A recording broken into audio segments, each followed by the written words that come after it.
بسم اللہ الرحمن الرحیم، ویلکم بیک۔ امید کرتا ہوں کہ آپ سب دوست خیر و عافیت سے ہوں گے اور ٹھیک ٹھاک ہوں گے۔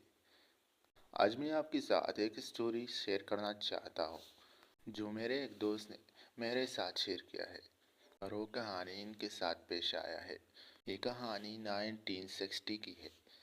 میرا دوست جو اسلام آباد میں رہتا ہے، اس نے مجھ سے رابطہ کیا اور کہا کہ یہ کہانی میرے ساتھ پیش آئی ہے اور یہ میں آپ کے ساتھ شیئر کرتا ہوں تاکہ آپ اس پر ایک ویڈیو کلپ بنا کر اپنے چینل پر ڈال دیں۔ تو میں نے کہا کہ ہاں، کیوں نہیں، آئیے کہانی کی طرف۔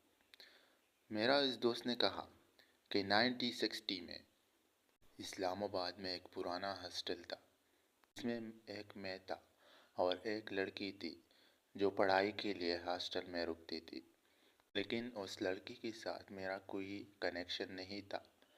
وہ اپنا کام کرتی اور میں اپنا کام کرتا۔ ہمارے الگ الگ رومز تھے، لیکن ہمارے جو رومز تھے وہ ایک دوسرے کے سامنے تھے اور ہاسٹل کی ایک فلور پر تھے۔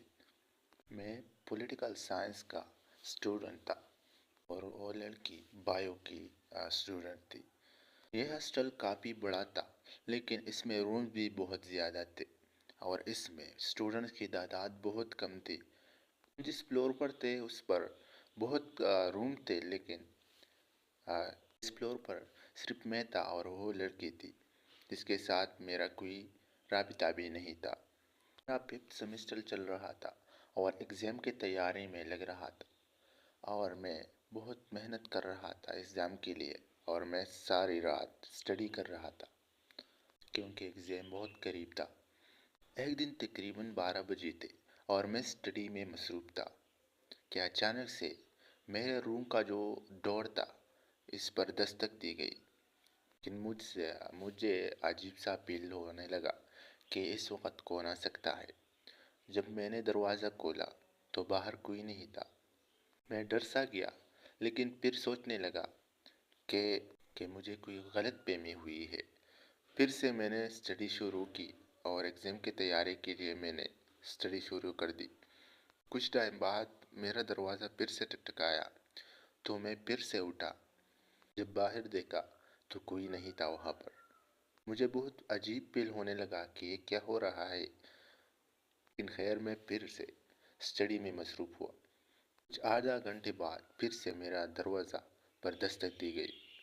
اس بار جب میں باہر آیا اور دروازہ کھولا تو میرے کے سامنے ایک لڑکی تھی اور وہ لڑکی دوسری کمرے والا لڑکی تھی۔ تو میں نے پوچھا کہ کیا چاہیے، تو اس نے کہا کہ میں آپ کے کمرے میں رہنا چاہتا ہوں۔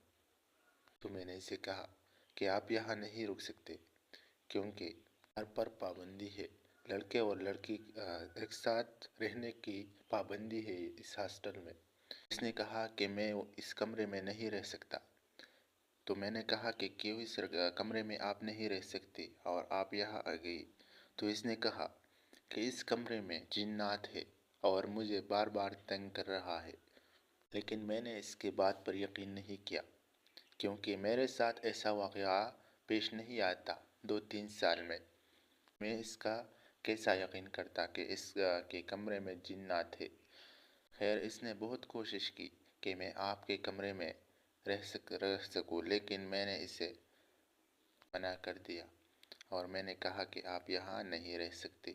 پھر میں وہ رونے لگی کہ آپ مجھے جا سکتے ہیں، لیکن آپ میرے ساتھ زیادتی کر رہی ہے۔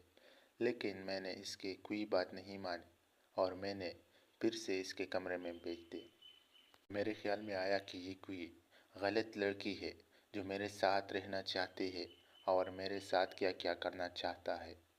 میں نے غلط سوچا اس کے بارے میں، لیکن رات تو گزر گئی اور وہ لڑکی کے ساتھ کے بعد کوئی بات بھی نہیں کر رہا تھا۔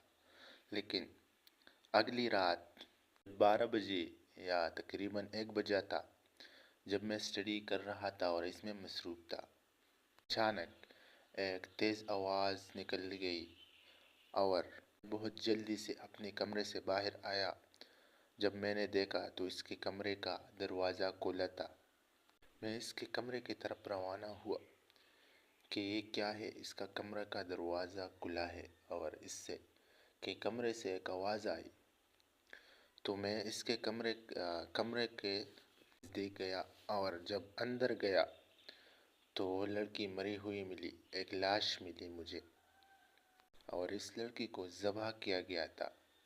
جب میں نے یہ حالت دیکھی تو میں بہت زدہ بھی ہوا اور میں بہت حیران ہوا، اور آج تک میں نے اپنے آپ کو کبھی معاف نہیں کیا، کیونکہ میری وجہ سے ایک انسان کی جان گئی اور ایک لڑکی کی جان گئی جو مجھ سے مدد مانگ رہا تھا، اور میں اس کی مدد نہیں کر سکا۔